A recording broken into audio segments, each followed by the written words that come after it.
Hello everyone, I am Pramod from Indian English Grammar channel. So guys, once again you all are welcome on my channel, and as you know well that in this channel I am trying to teach you the grammar subjects, right? So guys, whether you are studying in any classes or whether you are trying and preparing for any competition exam, this is the best channel for you, and basis of this channel actually I think you can learn grammar very properly, right? In Hindi I want to talk, Hindi में बातचीत करना चाहूँगा ताकि आपको और अच्छे ढंग से समझ में आ जाए कि ग्रामर की वह हर तरह की पढ़ाई इस चैनल पर मैं करा रहा हूँ, ताकि आप किसी क्लास में हों या फिर आप किसी कंपटीशन के एग्ज़ाम में पढ़ा रहे हैं या फिर आप तैयारी कर रहे हैं, तो उसके लिए ग्रामर जो है आपके लिए काफ़ी इम्पॉर्टेंट है। और ये सारे सॉल्यूशन मैं आपको इस चैनल पर दे रहा हूँ। आप घर बैठे बैठे बिल्कुल आसानी से ग्रामर की ऑनलाइन तैयारी कर सकते हैं। और इस चैनल पर मेरा प्रयास यही है कि आपको हर तरह के ग्रामेटिकल क्वेश्चन का सॉल्यूशन मिल जाए, इंग्लिश के ग्रामर का, राइट। तो आइए आज के डेट में हम बातचीत करेंगे इंग्लिश ग्रामर में।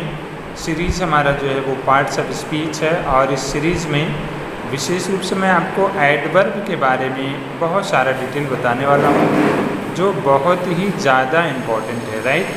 तो आइए, कॉपी पे मैंने कुछ नोट्स बनाए हैं और उसकी तरफ ले चल करके आपको दिखाते हैं। इसके जो प्रकार होते हैं, काइंड्स होते हैं एडवर्ब के, ये सारे 9 काइंड्स होते हैं। और इसके अलावा इसका जो यूज होता है, सारा एग्जाम्पल मैं आपको एक एक करके साफ डिटेल पूरा बताऊंगा। तो इसको आइए शुरू करते हैं और कंटिन्यू करते हैं, राइट। सो यहाँ पे आप डिटेल देखेंगे गाइज। वैसे तो मैंने आपको पार्ट्स ऑफ स्पीच की सीरीज़ में एडवर्ब के बारे में ऑलरेडी पढ़ाया है, लेकिन आज जो चीज़ें मैं आपको बताने जा रहा हूँ यह एक शॉर्ट तरीका है जिसके द्वारा आप एडवर्ब को प्रॉपर तरीके से समझ जाएंगे, और 100% इसका यूज़ भी आपको आसानी से समझ में आ सकता है अगर आप इसे पूरा समझ लेते हैं तो। और जैसा कि ऑलरेडी मैंने आपको बताया है, जो पार्ट्स ऑफ स्पीच का सीरीज़ है गाइज, जैसे मैं सीरीज़ में पढ़ाई कराता हूँ ना, जैसे मान लीजिए टेंस का अलग सीरीज़ है, पार्ट्स ऑफ स्पीच का अलग सीरीज़ है, वॉइस का एक अलग सीरीज़ है, नरेशन का अलग सीरीज़ है। तो ये जो पार्ट्स ऑफ स्पीच का सीरीज़ है गाइज, इसमें ऑलरेडी मैंने एडवर्ब के बारे में बहुत कुछ बताया हुआ है, राइट। लेकिन आज यह थोड़ा सा विशेष है, बिल्कुल स्पेशल है। तो इसको जानकारी आप लीजिए और इससे आपको 100% समझ में आ जाएगा कि एडवर्ब क्या है और एडवर्ब का जो है कितना काइंड्स होता है, कैसे इसको हम पहचानेंगे, ठीक। तो ऑलरेडी जैसा कि हम जानते हैं कि एडवर्ब ऐसा वर्ड होता है एक सेंटेंस में जो किसी वर्ब या फिर एडजेक्टिव या अनदर एडवर्ब को क्वालिफाई करता है, मतलब उसकी विशेषता बताता है, राइट। इसके अलावा एडवर्ब जो होता है वह है एडजेक्टिव एडवर्ब, और वर्ब के अलावा कुछ और भी चीज़ें होती हैं जिसकी विशेषता बताता है, मतलब प्रीपोजिशन की, नाउन की, प्रोनाउन की, सेंटेंस की भी विशेषता और कंजक्शन की भी विशेषता बताता है। इसके बहुत सारे एग्जांपल्स मैंने आपको ऑलरेडी बताया हुआ है, लेकिन आज मैं उस डिटेल के बारे में नहीं बात करूंगा। मैं आपको देने वाला हूं एक शॉर्ट तरीका जिसके द्वारा आप एडवर्ब को बिल्कुल आसानी से समझ सकते हैं, ठीक है। तो यहाँ पे आप समझ जाइए। सबसे पहले हमने यहाँ पे हेडिंग में लिखा हुआ है कि kinds of adverb, more about kinds of adverb. Adverb के प्रकारों के बारे में हम और अधिक जानकारी लेंगे, ठीक है। तो यहाँ मैंने कुछ लिस्ट बनाया हुआ है उन सारे एडवर्ब्स का, जो आप चाहें तो कॉपी और पेन ले करके इसको बारी बारी से नोट भी कर सकते हैं। इसका हिंदी मीनिंग नहीं आता तो आप उसे सर्च भी कर सकते हैं, बिल्कुल आसानी से आपको ये चीज़ें समझ में आ सकती हैं, ठीक है। तो सबसे पहला पॉइंट हमारा है यहाँ पे adverbs of time. Adverbs of time का मतलब है कि जो टाइम को डिनोट करता है वर्ड्स, उसे हम एडवर्ब ऑफ टाइम कहते हैं। जैसे आप यहाँ पे एग्जांपल देख रहे हैं ना, last day, tomorrow, yesterday, today, last night, last day, दोबारा आ गया है ये वर्ड्स, लास्ट वीक। और इसके अलावा ये सारे बहुत सारे वर्ड्स हैं या वर्ड्स के ग्रुप हैं जिन्हें हम एक प्रकार से फ्रेज भी कह सकते हैं कहीं कहीं। तो ये सारे के सारे एडवर्ब्स ऑफ टाइम हैं, राइट। मतलब जिन शब्दों से टाइम का बोध हो रहा है वह शब्द आपका एडवर्ब ऑफ टाइम होता है, ठीक है ना।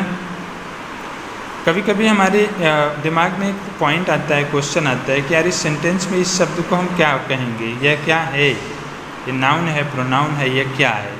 तो गाइज ऐसे शब्द कहीं पे भी मिलते हैं तो वो एडवर्ब हैं और विशेष रूप से एडवर्ब ऑफ टाइम है। ठीक है, अभी एक चीज़ें आपने कंफर्म कर लिया, दूसरे पॉइंट पे आते हैं कि एडवर्ब ऑफ प्लेस क्या होता है। तो एडवर्ब ऑफ प्लेस क्या होता है गाइज? ऐसे शब्द या शब्दों का वह समूह जिससे हमें ऐसा लगता है कि वह किसी प्लेस, किसी स्थान को डिनोट कर रहा है, इशारा कर रहा है, तो वह शब्द जो होता है एडवर्ब ऑफ प्लेस होता है। जैसे मैंने कहा अप या डाउन या हियर या देयर, तो इसका मतलब हम किसी स्थान की तो बात कर रहे हैं ना भाई। नीचे कहेंगे तो कोई स्थान है, ऊपर कहेंगे तो कोई स्थान है, यहाँ कहेंगे तो कोई स्थान है, वहाँ कहेंगे तो भी कोई स्थान है। तो ये जितने भी वर्ड्स यहाँ से लेकर यहाँ तक दिए गए हैं, आउटसाइड मतलब बाहर, तो बाहर कहेंगे तो कोई स्थान ही है ना बाहर। तो ये सारे के सारे शब्द जो हैं वे सारे के सारे एडवर्ब ऑफ प्लेस हैं और इसे हम नॉर्मली किसी सेंटेंस में मिलता है तो हम इसे एडवर्ब कह सकते हैं। तो आपने देखा कि एडवर्ब ऑफ टाइम और एडवर्ब ऑफ प्लेस में कितना अंतर है, कितना डिफरेंस है, राइट। नेक्स्ट आते हैं और पॉइंट नंबर 3 में देख लेते हैं। पॉइंट नंबर 3 में आपका है एडवर्ब ऑफ नंबर, मतलब संख्यावाचक जो होते हैं एडवर्ब वह कैसे होते हैं उसे देख लीजिए। जैसे twice, thrice, again, hardly, rarely, fastly, secondly, frequently, ये जितने भी हैं ये सारे के सारे एडवर्ब ऑफ नंबर, मतलब जिन शब्दों से किसी नंबर का बोध होता है वह शब्द जो होता है वह आपका एडवर्ब ऑफ नंबर होता है। ठीक है ना, नंबर का मतलब संख्या, ओके ना। तो आप इंग्लिश मीडियम में या हिंदी मीडियम में इससे कोई मतलब नहीं है, बस आपको ये चीज़ें आनी चाहिए। अगर आप आ जाता है आपको ये सारी चीज़ें तो आप आसानी से जो है एडवर्ब्स को प्रॉपर तरीके से जान जाएंगे। और हाँ, एक चीज़ और बात बता दूँ मैं आपको बहुत इम्पॉर्टेंट, कि आगे अगर आप 10th, 11th, 12th क्लास में भी पढ़ते हैं ना तो ये एडवर्ब ऑफ टाइम या काइंड्स ऑफ एडवर्ब जो है ये आपको बहुत ज़्यादा हेल्प करने वाला है अगर आप अभी इसको सीख लेंगे तो। जैसे जो पॉइंट्स आपका होता है synthesis of sentences, analysis of sentences, 10, 12 वगैरह में ये जो पॉइंट्स आता है इसके लिए ये सारा बहुत ज़्यादा हेल्पफुल होता है। ठीक, अगला आता है हमारा एडवर्ब ऑफ क्वांटिटी। क्वांटिटी का मतलब मात्रा, मात्रा कितनी है, समझ रहे ना।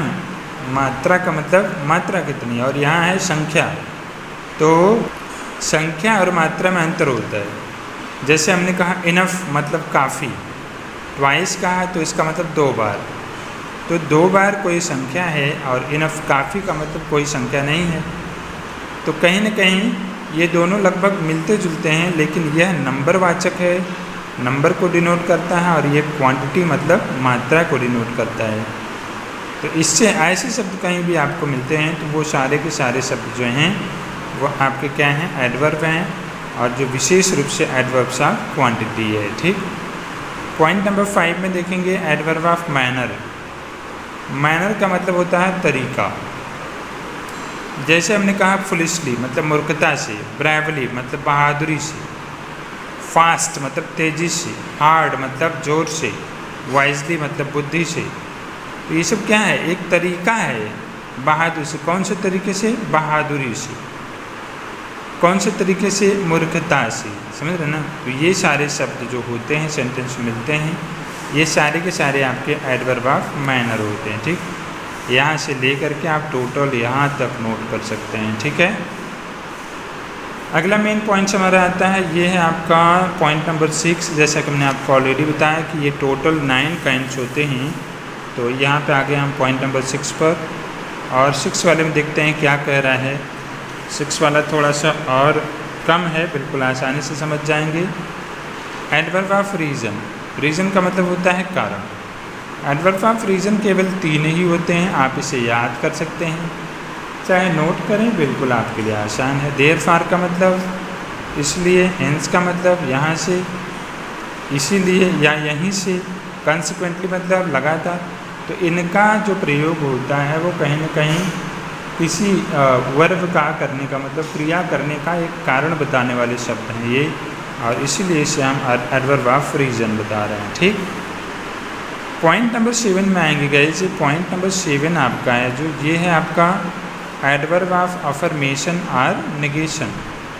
मतलब ऐसे शब्द जो अफर्मेशन का मतलब सकारात्मक भाव उत्पन्न करते हैं क्रिया में, या फिर नकारात्मक भाव उत्पन्न करते हैं क्रिया में, उसे हम एडवर्ब्स ऑफ अफर्मेशन और नेगेशन करते हैं। जैसे इंडीड, इंडीड का मतलब सच में, वास्तव में। श्योरली मतलब बिल्कुल, निश्चित रूप से। सर्टेनली निश्चित रूप से। नो, नॉट जो शब्द हैं ये सारे के सारे जो हैं आपके एडवर्ब ऑफ अफर्मेशन और नेगेशन है, ठीक। एंड नेक्स्ट आपका आता है interrogative adverb guys. Interrogative adverb जो होता है ये सारे के सारे क्वेश्चन वर्ड्स होते हैं जिससे हम क्वेश्चन पूछते हैं। क्या, कौन, कहाँ, कैसे, कब, कितना, ये जितना भी वर्ड है ये सारा का सारा क्या है, इंटरोगेटिव एडवर्ब होता है। लेकिन हमको एक चीज़ समझना है कि जब कोई इंग्लिश का सेंटेंस हम लिखते हैं तो सबसे पहले हम क्वेश्चन वर्ड रखते हैं और उसके बाद में हम क्या रखते हैं, हेल्पिंग वर्ब। तो हेल्पिंग वर्ब मतलब जिसे हम मॉडल ऑक्सिलरी वर्ब भी कहते हैं। तो मॉडल ऑक्सिलरी वर्ब के पहले अगर कोई क्वेश्चन वर्ड लगा रहे एक सेंटेंस में बिल्कुल स्टार्टिंग में, तो उन सारे के सारे क्वेश्चन वर्ड्स को हम इंटरोगेटिव एडवर्ब्स कहते हैं, ठीक है ना। ये बात समझ लेना। जैसे मान लो हमने एक सेंटेंस कहा, वेयर डज ही लिव, ठीक है। तो इसमें जो यहाँ पे ये है, ये आपका जो मॉडल ऑक्सिलरी वर्ब या ऑक्सिलरी वर्ब है, इसके पहले वेयर लगा हुआ है, मतलब इसके तुरंत बाद ऑक्सिलरी वर्ब लगा है। तो इस शब्द को यहाँ पे हम इंटरोगेटिव एडवर्ब कहेंगे। बात को समझिएगा, ठीक है। लेकिन एक और सेंटेंस बन सकता है जिसमें ये जो क्वेश्चन वर्ड है ये कभी कभी आगे लग जाता है या बीच में लग जाता है, तो उसे हम वहाँ पे इंटरोगेटिव एडवर्ब नहीं कहेंगे, फिर वह आपका इंटरोगेटिव एडजेक्टिव बन जाएगा, ठीक है। अब लास्ट में आते हैं और रिलेटिव एडवर्ब को समझते हैं। रिलेटिव एडवर्ब वह एडवर्ब होता है जो सारे का सारा क्वेश्चन वर्ड्स होता है, मतलब वही सारे क्वेश्चन वर्ड्स होते हैं जिसे हम रिलेटिव वर्ड्स कहते हैं। लेकिन इसमें और इसमें फ़र्क क्या है, इसमें तो हमने बताया कि सबसे पहले लगा हो और यहाँ पे फिर हेल्पिंग वर्ब लगा हो, तो यह आपका इंटरोगेटिव एडवर्ब्स कहलाता है, ठीक। और रिलेटिव एडवर्ब ये क्वेश्चन वर्ड्स तब काम करते हैं रिलेटिव एडवर्ब की तरह जब एक सेंटेंस में दो क्लज हों। कहने का मतलब एक सेंटेंस दो क्लजों का बना हो, तो दोनों को जोड़ने का काम जब क्वेश्चन वर्ड करता है तो उसे हम रिलेटिव एडवर्ब कहते हैं, ठीक है ना। जैसे हमने कहा, मैं जानता हूँ तुम कहाँ जाते हो, I know where you goes, you go, ठीक है ना। तो यहाँ पे इन एक क्लज ये है और एक दूसरा क्लज ये है, तो इन दोनों को जोड़ने का काम कर रहा है ये वेयर। तो ये वेयर जो वर्ड यहाँ पे है गाइज, यह आपका रिलेटिव एडवर्ब कहा जाता है। बात समझ में आगे होगी, आई एम श्योर। तो गाइज कहीं ना कहीं ये आपका वीडियो जो है ये आपके लिए विशेष रूप से इसलिए दिया गया ताकि आप सारे के सारे एडवर्ब्स को एक साथ देख सकें और नोट कर सकें, और फ्यूचर में आपका कन्फ्यूज़न दूर हो जाएगा कि एडवर्ब में और एडजेक्टिव में या प्रीपोजिशन कंजक्शन में क्या डिफरेंस है, राइट। तो ये सारे के सारे डिटेल मैंने आपको दिया। और याद रखें, इसके अलावा अगर आप स्पोकन क्लास ज्वाइन करना चाहें ऑनलाइन, तो हमारे दूसरे चैनल पर आप आएँ जिसका नाम है इंडियन इंग्लिश स्पीकिंग क्लास तैयारी। ऊपर कहीं कहीं लिखा आ रहा होगा, तो आप वह सर्च करें यूट्यूब पर, उस पर आप स्पोकन क्लास कर सकते हैं। बाकी अभी स्टार्टिंग है ग्रामर की, अभी बहुत सारा चीज़ें आपको पढ़ना है, पढ़ाना है मुझे, तो आप जल्द ज्वाइन करें, बिल्कुल फ्री सब्सक्रिप्शन है। जल्दी ज्वाइन करें और कंटिन्यू डेली वीडियो देखते रहें। और आपको लगता है कि ये चीज़ें आपके काम की नहीं है, किसी और के काम आने वाली चीज़ है, तो आप उन रिलेटिव्स को, उन जान पहचान वालों के यहाँ वीडियो को शेयर भी करें। और डेली वीडियो देखने के लिए बेल आइकन को भी प्रेस करें। जब भी मैं एक नया वीडियो अपलोड करूँगा तो उसका मैसेज आपको आता रहेगा और आप डेली पढ़ाई कर सकते हैं। तो आज के वीडियो में बस इतना ही गाइस, मिलते हैं नेक्स्ट वीडियो में कुछ नई चीज़ों के साथ में। तब तक के लिए thank you, have a nice day, bye bye.